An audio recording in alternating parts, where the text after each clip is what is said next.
कांग्रेस जनता को भ्रमित करने की कर रही कोशिश। बीजेपी महिला मोर्चा ने चंपावत प्रकरण को लेकर कांग्रेस पर पलटवार कर तीखा हमला बोला है। सोमवार को भारतीय जनता पार्टी की महिला मोर्चा की प्रदेश अध्यक्ष रुचि भट्ट खटीमा पहुंची। महिला मोर्चा कार्यकर्ताओं द्वारा प्रदेश अध्यक्ष का जोरदार स्वागत किया गया।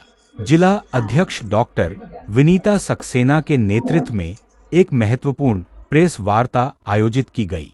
प्रेस वार्ता में चंपावत प्रकरण को लेकर कांग्रेस द्वारा लगाए जा रहे आरोपों और कथित षड्यंत्र पर भाजपा महिला मोर्चा ने कड़ा विरोध जताया और कहा, कांग्रेस की साजिश और नकारात्मक राजनीति को जनता भलीभांति समझ चुकी है और आने वाले समय में जनता इसका जवाब देगी। प्रदेश अध्यक्ष रुचि भट्ट ने कहा कि कांग्रेस लगातार प्रदेश की जनता को भ्रमित करने और मुख्यमंत्री पुष्कर सिंह धामी की साफ छवि को धूमिल करने का प्रयास कर रही है।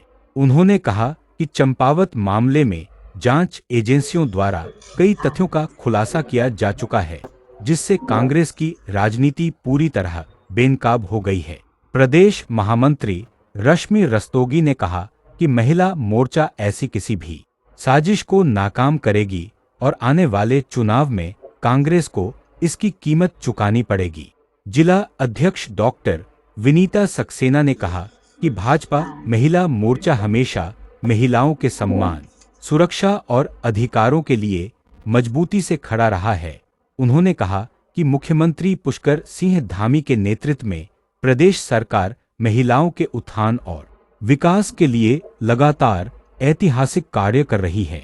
कांग्रेस पर निशाना साधते हुए कहा कि विपक्ष केवल झूठी राजनीति और भ्रम फैलाने का काम कर रहा है, जबकि भाजपा जनता के विश्वास और विकास की राजनीति करती है।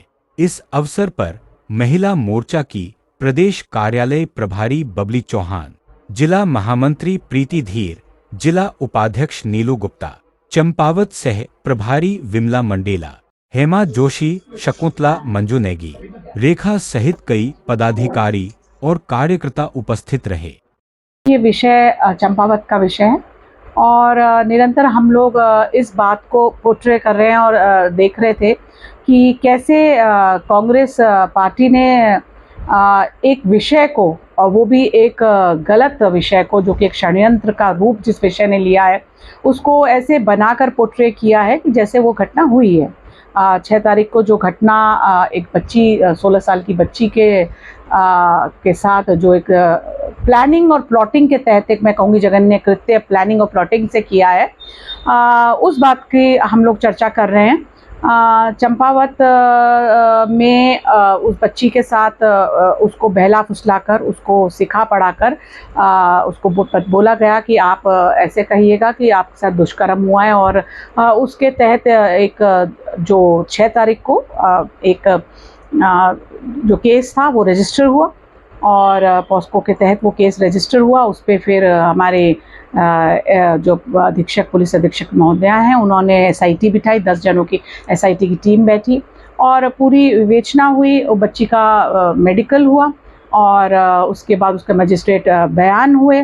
सभी प्रक्रिया होने के बाद जो फॉरेंसिक और बाकी जो सीसीटीवी कैमरा से जो भी बातें सामने आई, उससे ये पता चला कि ये घटना हुई नहीं थी। इसे सिर्फ एक नाटकीय रूप देकर भारतीय जनता पार्टी की सरकार को बदनाम करने के लिए माननीय हमारे जो चीफ मिनिस्टर महोदय हमारे पुष्कर सिंह धामी जी, उनके विधानसभा क्षेत्र में ये घटना हुई। और खासकर इसलिए क्योंकि कांग्रेस के पास कोई मुद्दा नहीं है, मुद्दा विहीन पार्टी है इस टाइम, तो वो ऐसे ऐसे मुद्दे लेकर आ रही है जो मुद्दे होते नहीं हैं और वो बनाए जाते हैं, क्योंकि उनके पास इस टाइम विकास को लेकर कोई मुद्दा नहीं है, उनके पास अपनी पार्टी को चुनाव में ले जाने के लिए कोई मुद्दा नहीं है। लेकिन ये कितना जघन्य कृत्य हुआ है, एक बहुत घृणित बात है कि एक बच्ची को उन्होंने टूल किट की तरह यूज़ किया, उसका ऐसे बनाया, ये नहीं सोचा। वो एक 16 साल की बच्ची है, उसका मेंटल स्टेट देखिए, उसकी ग्रोथ का स्टेट देखिए, और ऐसी बात लेकर आए, उस बच्ची के भविष्य पे इसका असर पड़ने वाला है। और इसमें उनके साथ अपने कांग्रेस के ही आनंद महाराज जी ने खुद इसको उनके साथ प्लानिंग प्लॉटिंग करके इस बात को इस तरीके से दर्शाया। तो हम इस बात की घोर निंदा करते हैं। भारतीय जनता पार्टी इसकी घोर निंदा करती है कि कांग्रेस ने इस तरीके से अपनी राजनीतिक रोटियां सेकने के लिए किस तरीके से ये एक ऐसा प्लान बनाया जो कि बिल्कुल गलत था। और इतनी गिर के राजनीति करना, मतलब जिसे कहते हैं डर्टी पॉलिटिक्स, ये एक बहुत ही मतलब गलत बात है। क्योंकि आप ये देखिए कि भारतीय जनता पार्टी की सरकार है, हमारे माननीय मुख्यमंत्री जी पुष्कर सिंह धामी जी, हमारे प्रधानमंत्री जी माननीय मोदी जी जो हैं, वो महिलाओं को इतना सम्मान देते हैं। महिलाओं को एक जो हम महिला सशक्तिकरण की बात कर रहे हैं, और सशक्तिकरण हम वित्तीय सशक्तिकरण की ही नहीं बात कर रहे हैं, हम बात करते हैं एक पूरी तरीके से बहन को सशक्त करने की बात कर रहे हैं। तो ऐसा हमारे यहाँ बयार चल रही है, बहनें बहुत अच्छे से निकल के आ रही हैं, जागरूक हैं, काम कर रही हैं। आज एसएचजी के माध्यम से देखिए, आज आप योजनाओं की अगर बात करते हैं तो बेटी बचाओ बेटी पढ़ाओ से लेकर, स्वच्छता से लेकर, उज्ज्वला गैस बांटने से लेकर, लखपति बहन बने, मतलब मैं योजना शुरू करूं तो ख़त्म होने का नाम नहीं है। माननीय मोदी जी ने बहनों को इतना सम्मान दिया कि घर भी जो अलॉट हो रहे हैं वो हमारी बहनों के नाम पे अलॉट हो रहे हैं। और ऐसे बहुत से कानून भी देखिए, हमारा प्रदेश यूसीसी लागू करने वाला पहला प्रदेश है। तो उत्तराखंड जो है वो हमारी बहनों की देन है, हमारी महिलाओं की देन है, और इतना संघर्ष करके उत्तराखंड मिला है। और उसमें इस तरीके की बात एक बच्ची के लिए मुझे लगता है बहुत ही गलत, और हम भर्त्सना करते हैं इस बात की।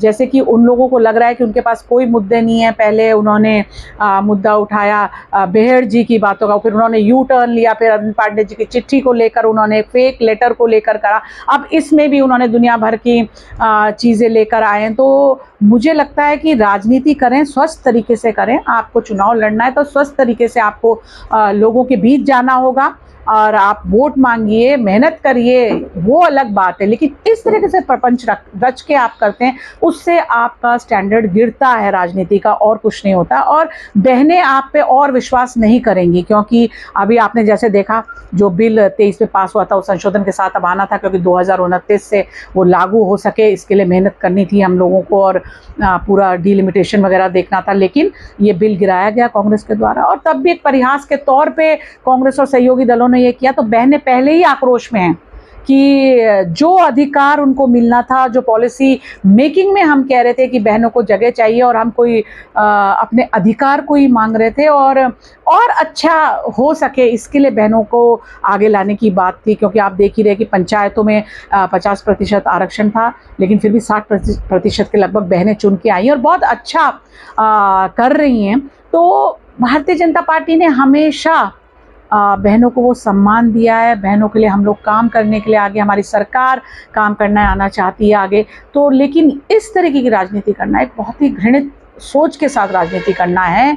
और कांग्रेस को हम ये बताना चाहते हैं, मैं बहनों से निवेदन करना, आपके माध्यम से, मीडिया के माध्यम से मैं अपनी सभी आम बहनों से भी निवेदन करना चाहती हूँ कि इसका जवाब हमें 2027 के चुनाव में इनको देना है। इनको बिल्कुल जीतने नहीं देना, एक भी सीट इनकी नहीं आनी चाहिए, और इसके लिए हम सबको मेहनत करनी है। हम संगठन के लोग हैं, वो विषय दूसरा है, वो हमने तो अपनी पार्टी के लिए करना है। लेकिन मैं एक आम जन को, आप आम महिला को भी जागृत करना चाहती हूँ कि देखिए इनका क्या चरित्र है। और मैं यही निवेदन आपके द्वारा, आपके माध्यम से उन लोगों के लिए करना चाहती हूँ कि आप लोग आगे आइए, जागरूक रहिए। हम लोग आपके साथ हैं हमेशा। महिला मोर्चा उत्तराखंड आपको हमेशा सपोर्ट कर रहा है। हम लोग बूथ स्तर तक आपके साथ आगे बढ़ रहे हैं, आपके साथ सब योजनाओं को शेयर करते हैं। आपके क्राइम के दौरान कि क्राइम ना हो, उसके लिए आपके लिए पुलिस हेल्पलाइंस खुली हैं, और बहुत सी ऐसी बातें हैं जो सरकार के द्वारा आपके लिए है। तो प्लीज़ आइए, जागरूक होइए, आगे बढ़िए, और इस तरह की घटनाओं को हमें सपोर्ट नहीं करना है। इस तरह की घटनाओं की हमें भर्त्सना करनी है। हमें उनको बताना है कि आप ऐसा करने के लिए बिल्कुल भी नहीं, आप ऐसा कर सकते, हम ऐसा बिल्कुल कुछ भी नहीं देंगे, रिटेलिएट करेंगे। महिला मोर्चा उत्तराखंड ने इसको रिटेलिएशन के रूप में लेने के लिए हम लोग पूरे इसमें हमने पुतला दहन के कार्यक्रम रखे हैं, हर जगह प्रेस कॉन्फ्रेंस हम रख रहे हैं कि मीडिया के थ्रू हम लोग लोगों तक पहुंच सकें। तो मैं आपका फिर से एक बार बहुत बहुत आभार व्यक्त करना चाहती हूँ, और बहुत बहुत आपका धन्यवाद है कि आपके माध्यम से बात जन जन तक पहुँचे।